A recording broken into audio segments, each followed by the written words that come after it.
High বন্ধুরা, আজকে তোমাদের আমি একটা একদম আনকমন রেসিপি দেখাবো। সেটা হলো উচ্ছে পাতা। আমাদের প্রত্যেকের বাড়িতেই কিন্তু উচ্ছে গাছ হয়, তো উচ্ছে পাতা অবশ্যই পাওয়া যায়। তো আজকে উচ্ছে পাতা দিয়ে 3টে ভ্যারাইটি রান্না তোমাদের আমি দেখাবো, কিন্তু আজকে আমি লিখেছি। তো কি করেছি, তোমরা নিয়ে নিতে পারো সিদ্ধ আলু, চাল কুমড়ো বা লাউ, 3টে দিয়েই কিন্তু করা যেতে পারে। আলুটাকে সেদ্ধ করে নিতে হবে। চাল কুমড়োটা সেটা তো কেটে ধুয়ে ভালো করে পরিষ্কার করে প্রসেস করতে হবে। লাউও তাই। তো প্রথমেই নাম্বার 1 হলো আলু, চাল কুমড়ো বা শুধু লাউ। এইবার আছে উচ্ছে পাতা, মটর ডাল বাটা, মটর ডালের বড়ি যেটা ভেজে নিতে হবে, শুকনো লঙ্কা, তেজপাতা, আদা বাটা, সর্ষে, কাঁচা লঙ্কা, নারকেল কোড়া, দুধ, ময়দা অথবা কর্নফ্লাওয়ার, সর্ষের তেল, ঘি, নুন, চিনি, মেথি। প্রথমে আলুটাকে সেদ্ধ করে নিতে হবে। চাল কুমড়ো আর লাউয়ের ক্ষেত্রে ভালো করে ধুয়ে নিয়ে কেটে হালকা সিদ্ধ মতো করে নিতে হবে। উচ্ছে পাতাগুলোকে কেটে নিতে হবে। সর্ষের তেলে, অল্প সর্ষের তেলে নুন দিয়ে ভেজে নিতে হবে। সাথে দিতে হবে নারকেল কোড়া। পরে আসছি সেটা। দুধ, ময়দার বদলে কর্নফ্লাওয়ার একসাথে মিশিয়ে নিতে হবে। শুকনো কড়াতে সর্ষেটাকে রোস্ট করে নিতে হবে, নিয়ে শিলে বেটে নিতে হবে। সর্ষেটা তোমরা সাদাও নিতে পারো, আবার কালোও নিতে পারো।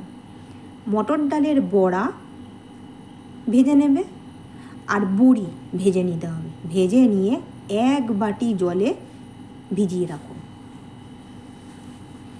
এটা কিন্তু একটা স্পেশাল।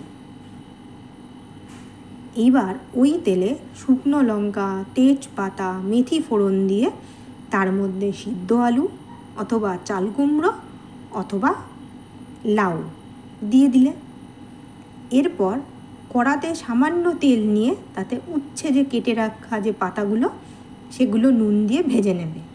তারপর ওর মধ্যে নারকেল কোড়া দেবে, তারপর আদা বাটা দেবে। আদার গন্ধটা যখন মোটামুটি বেরিয়ে যাবে, শুকনো হয়ে যাবে, খানিকটা রান্না হয়ে যাবে, তখন তার মধ্যে ময়দা বা কর্নফ্লাওয়ার, দুধ, চিনি, নুন, ঘি আর চেরা কাঁচা লঙ্কা দিয়ে দেবে। দিয়ে একটুখানি ফোটাবে।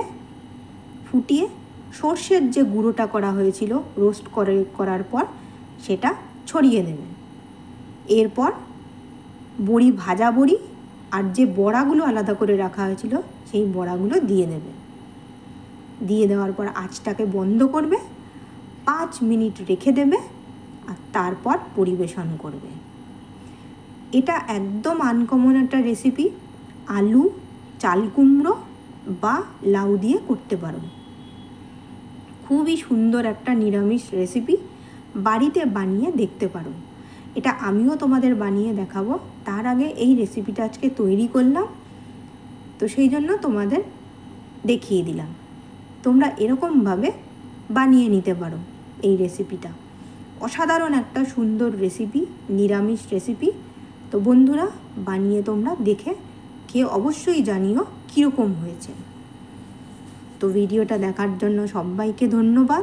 ভালো থেকো, ভালো রাখো, ভালো খাও। তো এখানেই আমার ভিডিও শেষ করছি। তার আগে আরেকবার দেখিয়ে দিচ্ছি যে এই রকমভাবে তোমরা বানিয়ে নিতে পারো এই রেসিপিটা। তো টাটা বন্ধুরা।